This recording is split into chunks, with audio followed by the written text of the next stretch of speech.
मान लो कि आज आपके फोन पे एक नोटिफिकेशन आए कि मैन ऑफ एक्शन एक बिल्कुल ही नए बेन 10 शो को बनाने वाला है। तो आप एज अ व्यूअर उस नए वाले बेन 10 शो को किस तरीके से देखना चाहोगे? क्या आप ये चाहोगे कि वो फिर से एक बार दोबारा अपने ओरिजिनल किड वर्जन वाले बेन टेनिसन को दिखाए, या फिर क्या वो एलियन फोर्स और अल्टीमेट एलियंस वाले बेन, ग्वेन और केविन के एडवेंचर्स को आगे बढ़ाए, या फिर वो एक बार फिर से दोबारा अपने उसी ओमनिवर्स वाले आर्ट स्टाइल के अंदर वापस आ जाए? I know you love Ben 10 और बेन 10 देखना किसको पसंद नहीं था। एक नॉर्मल सा स्कूल जाने वाला लड़का जिसको अल्टीमेट सुपर पावर्स मिल गई हो। अपने स्कूल की प्रेयर असेंबली में खड़े होकर सबने एक बार तो ऐसा जरूर सोचा था, है ना? झूठ मत बोलना।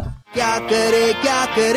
लेकिन अब इस सारे मजाक से हटके अगर एक नया बेन 10 शो शुरू होता है तो as a very huge Ben 10 fan मेरे हिसाब से तो वो कुछ ऐसा होना चाहिए। चाहे आज इस बात को कितना भी कोई मना कर ले, लेकिन अगर आपने अपनी लाइफ में कभी भी कार्टून्स को पसंद किया है तो एक टाइम ऐसा जरूर था जब आप बेन टेनिसन और ओमनिट्रिक्स के पीछे पागल थे। बेन 10 की वॉच, बेन 10 की दुनिया, बेन 10 की कजन। नहीं ऐसी बात नहीं है। अच्छा। मैं तो बस यूं ही। है ना, बिल्कुल सही बात। तुम इन सब को पसंद करते थे, लेकिन फिर आया वो टाइम जब आप बड़े होने लगे और आपके साथ साथ बेन 10 एज अ कैरेक्टर भी बड़ा होता गया। और अब तुम सिर्फ उसको पसंद नहीं करते थे, but now you started to relate with him. बढ़ते टाइम के साथ बेन 10 एज अ शो की पॉपुलैरिटी बहुत ही ज्यादा बढ़ी, लेकिन फिर ओमनिवर्स के बाद बेन 10 एज अ फ्रेंचाइज का ओवरऑल ग्राफ नीचे जाता गया और फाइनली आज एक ऐसे पॉइंट पर पहुंच गया जब आज उसके बारे में बातें तो होती हैं, लेकिन कोई ज्यादा अपडेट्स या फिर इवेंट्स नहीं होते। And that's why I think Ben 10 still exists among the fans, लेकिन मेन स्ट्रीम फिक्शन वर्ल्ड के अंदर बेन 10 का नाम अब धीरे धीरे गायब सा होता जा रहा है। अब देखो यार, बेन 10 सीरीज के अराउंड भले ही अब उतना बज़ नहीं है, लेकिन इसका मतलब ये बिल्कुल नहीं है कि इसकी कहानी में दम नहीं। तो सबसे पहले बात करते हैं बेन 10 सीरीज के उस पोटेंशियल के बारे में जो कि आज तक शायद उसके किसी भी शो में कभी भी इंट्रोड्यूस नहीं हुआ। Every point I am gonna say is my own personal opinion. तो मैं आपको बताना चाहूंगा कि बेन 10 पॉसिबली इस दुनिया की उन स्टोरीज में से एक है जिसकी मेरे ख्याल से कोई भी लिमिट नहीं है। सिंपल भाषा में अगर मैं आपको बताऊं तो मेरे ख्याल से बेन 10 एक ऐसी कहानी है जिसकी पॉसिबिलिटीज बहुत ही ज्यादा है। आपको याद होगा कि इसके अंदर एलियन एक्स, गैलवेंस और प्रोफेसर पैराडॉक्स जैसे कैरेक्टर्स बैठे हैं जो कि टेक्नोलॉजी से लेकर टाइम, रियलिटी एंड इवन पूरे के पूरे यूनिवर्स को तोड़ ताड़ के फिर से दोबारा बना सकते हैं। तो पहला पोटेंशियल तो आप यहाँ पे देखो। मेरे ख्याल से जब किसी कहानी के अंदर इतने स्ट्रॉन्ग कैरेक्टर एलिमेंट्स हो और जब वो एलिमेंट्स एक साथ को एग्जिस्ट करते हो तो फिर नए एपिसोड्स, नई सीरीज को बनाने के लिए और भी नए नए तरीके के एनकाउंटर्स और इवेंट्स को क्रिएट करने के लिए सोर्स मटेरियल की कोई भी कमी नहीं होती। लेकिन अब अगर आप ये सोच रहे हो कि आपने एलियन एक्स के बर्थ प्लेस को देख लिया या फिर आपने एनाइल आर्क और प्रोफेसर पैराडॉक्स को देख लिया है तो बेन 10 की स्टोरी की पॉसिबिलिटीज खत्म हो गई है। तो फिर आप एक बार के लिए बेन 10 एलियन फोर्स के season 3 episode number 12 busy box के इस सीन को देखो। मेरी बात का बुरा मत मानो, बात ये है कि तुम लोग अभी काफी नासमझ हो। तुम लोग सिर्फ 3 डायमेंशंस को मानते हो, है ना? हाँ, वैसे असल में कितने हैं? जरूरी वाले सिर्फ 26। मुझे पूरा यकीन है तुम जल्द ही ढूंढ लोगे। मेरे कहने का मतलब ये है कि ये खतरनाक खिलौना और कुछ नहीं, बस मेरी बेटी का फेवरेट खिलौना है। खिलौना? तो ये लेवल है इसके पोटेंशियल का। इस एपिसोड के अंदर बेन, ग्वेन और केविन तीनों अपनी अपनी पूरी पावर के साथ एक क्लोनिंग रोबोट से लड़ते हैं, लेकिन बाद में उनको ये पता चलता है कि वो रोबोट असल में एक हायर डायमेंशन में रहने वाले एक बच्चे का खिलौना है। तो एक बार के लिए अब आप ये सोचो कि बेन 10 के मेकर्स ने इतने सारे हिडन कैरेक्टर्स और स्टोरीज को छोड़ रखा है ना, कि अगर एक बार को एक सीरियस शो बनाया जाए और उन सारी स्टोरीज के सिर्फ 1% को भी टैप किया जाए तो फिर एटलीस्ट मेरे ख्याल से Ben 10 can Sarpass the concepts like multiverse and even beyond. और बेन 10 का यही पोटेंशियल एक तगड़ा रिपल इफेक्ट बना सकता है। सोचो कि एक दिन मैन ऑफ एक्शन के राइटर अपने मीटिंग रूम में बैठे हैं, फुल चिल मार रहे हैं, अपने आराम से बैठे हैं और फिर एकदम से किसी के दिमाग में आए कि let's do it. Ben 10 alien force और अल्टीमेट एलियंस वाले आर्ट स्टाइल को चूज करके उसी को थोड़ा सा और इंप्रूव करते हैं और बेन 10 ओमनिवर्स की स्टोरी को उठाकर उसको आगे बढ़ाते हैं। तो पता है, आप सोच भी नहीं सकते कि इससे क्या क्या हो सकता है। भले ही आज कई सारे बेन 10 फैंस को ओमनिवर्स बढ़िया ना लगता हो, लेकिन अगर आपको याद हो तो मेरे ख्याल से ओमनिवर्स के अंदर ही one of the most coolest aliens introduce हुए थे। तो सोचो एक बार, जब बेन 10 एलियन फोर्स के आर्ट स्टाइल का एक इंप्रूव्ड वर्जन हो और उसके साथ ही ओमनिवर्स की स्टोरी के साथ बेन 10 के पुराने अनएक्सप्लेन्ड स्टोरी एलिमेंट्स और फ्यूचर के बेन टेनिसन का वर्ल्ड, ये सारी चीजें जब एक साथ कंबाइंड हो तो फिर स्टोरी के अंदर कितने सारे नए नए एलियंस के कॉन्सेप्ट्स बन सकते हैं। और क्या पता उनमें से शायद कोई एलियन ऐसा निकल जाए जो कि शायद एलियन एक्स को टक्कर दे दे।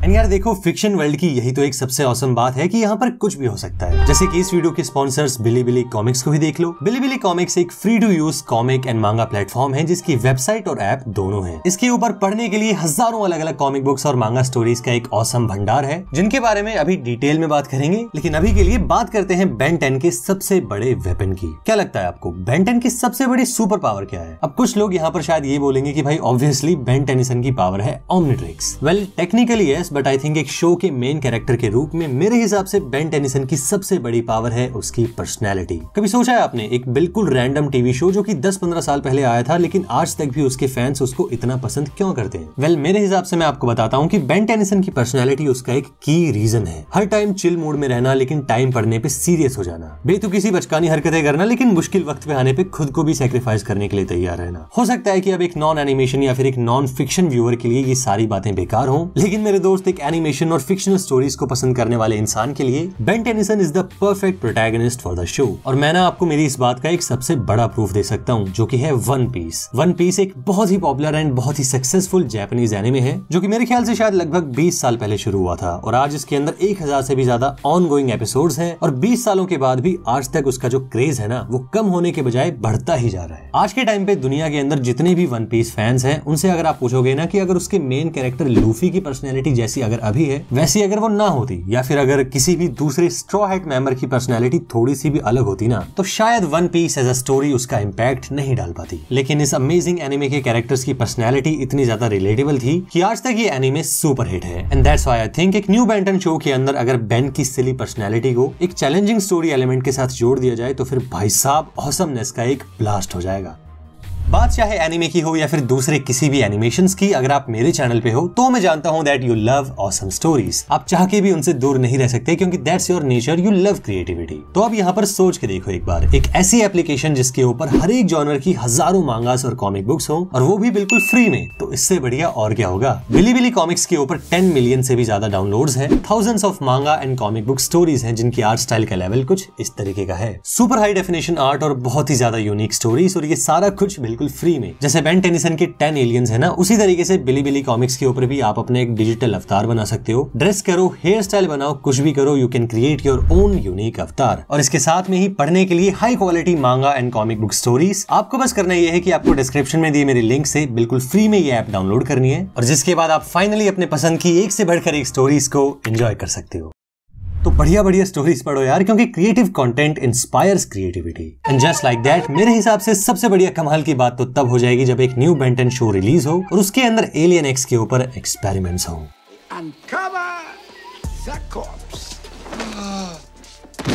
अरे नहीं नहीं नहीं, ये वाला एक्सपेरिमेंट नहीं भाई, ये एक्सपेरिमेंट तो कोई कर भी नहीं सकता। बट मैं बात कर रहा हूँ एक्सपेरिमेंट्स एज अ कैरेक्टर के बारे में। अब देखो यार, मेरे ख्याल से एलियन एक्स सबसे पहले शायद एलियन फोर्स के अंदर इंट्रोड्यूस हुआ था, उसके बाद अल्टीमेट एलियंस एंड फिर ओमनिवर्स। एलियन एक्स ने बहुत बड़े बड़े काम किए हैं, चाहे नदी का पानी रोकना हो, पूरे यूनिवर्स को फिर से बनाना हो, या फिर एक दूसरे एलियन एक्स से लड़ाई करना हो। लेकिन मुझे पर्सनली ऐसा लगता है कि हमने as a viewer alien X को देखा तो है, लेकिन एक कैरेक्टर के स्टैंड पॉइंट से अभी भी ऐसा बहुत कुछ है जो कि शायद बनाया जा सकता है। सोचो, एक पॉसिबिलिटी ऐसी हो जहां पर एलियन एक्स पावरलेस हो जाए, या फिर एक दूसरी पॉसिबिलिटी ऐसी जहां पर एक उतने ही पावर लेवल की दूसरी स्पीशीज आ जाए। मेरे ख्याल से अगर एलियन एक्स के साथ कुछ फ्यूचर में एक्सपेरिमेंट्स होते हैं ना, तो देखने के लिए बहुत कुछ हो सकता है। पुराने बेन 10 फैंस को भर भर के एलियन एक्स दिख जाएगा, और नए वाले फैंस को स्टोरी के अंदर वैरायटी मिल जाएगी।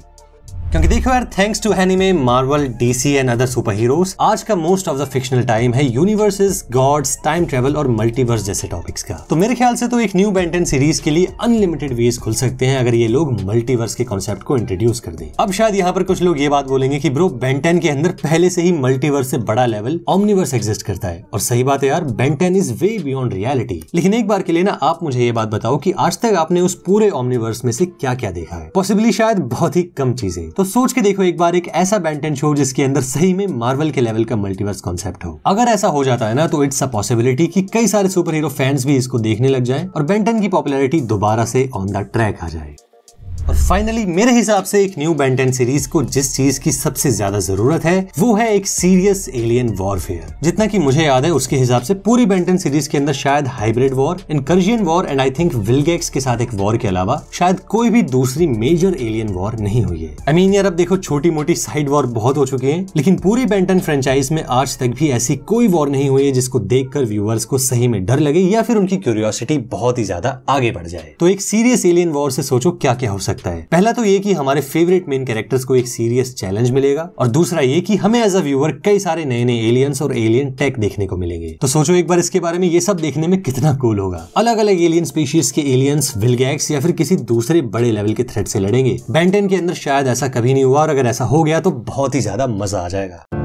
तो मैं फिर से आपको एक बार बता दूं कि मैं एक बहुत बड़ा बेन 10 फैन हूं। अगर मुझे कोई मिल जाए ना जिससे कि मैं बेन 10 की बातें कर पाऊं, तो मैं तो भाई थकने वाला हूं नहीं, इतना कुछ है इसके ऊपर बात करने को। और इसलिए मुझे ऐसा लगता है कि अगर बेन 10 एज अ फ्रेंचाइज को फिर से उसके टॉप लेवल पर ले जाना है ना, तो एक सीरियस न्यू सीरीज की बहुत ही ज्यादा जरूरत है। ये सारे पॉइंट्स जो मैंने बताए ये तो सिर्फ मेरे अकेले के ओपिनियंस हैं। मेरे जैसे हजारों लाखों फैंस अपनी अपनी फैन थ्योरीज लिख कर बैठे हैं, क्योंकि बेन 10 एज अ शो है ही इतना ऑसम। एंड दैट्स व्हाई यार, अब बारी है आपकी, तो आप मुझे बताओ कि आप क्या सोचते हो। आपके हिसाब से अगर एक न्यू बेन 10 शो शुरू होता है और अगर उसके क्रिएटर आपसे एज अ फैन आपके ओपिनियन मांगते हैं कि बताओ भाई नए वाले बेन 10 शो को कैसा देखना चाहोगे, तो फिर आप एज अ फैन उनसे क्या कहोगे? आपके ओपिनियन में एक नया बेन 10 शो कैसा होगा? कमेंट करके मुझे जरूर बताना। क्या पता अपनी ये वीडियो मैन ऑफ एक्शन तक चली जाए। ठीक है भाई, इतना बड़ा नहीं सोचते, लेकिन फिर भी यार कमेंट करके अपना ओपिनियन जरूर बताना। एंड एक बार बिलीबिली कॉमिक्स ऐप को डाउनलोड करके जरूर देखना, क्योंकि यार बिल्कुल फ्री है। तो एक बार डिस्क्रिप्शन वाले मेरे लिंक से इस ऐप को डाउनलोड करके जरूर देखना दोस्त, क्योंकि ऐसा करने से आप मुझे और इस चैनल को एक बहुत ही तगड़ा डायरेक्ट सपोर्ट कर दोगे। बाकी वीडियो के ऊपर अपने ओपिनियंस कमेंट करके मुझे जरूर बताना। और अगर आपको इस वीडियो की क्वालिटी बढ़िया लगी हो तो फिर एक बार चैनल को सब्सक्राइब करने के बारे में भी जरूर सोचना। तो फिर चलिए मिलते हैं नेक्स्ट वीडियो के अंदर। तब तक के लिए इस वीडियो को यहाँ तक देखने के लिए थैंक यू सो मच।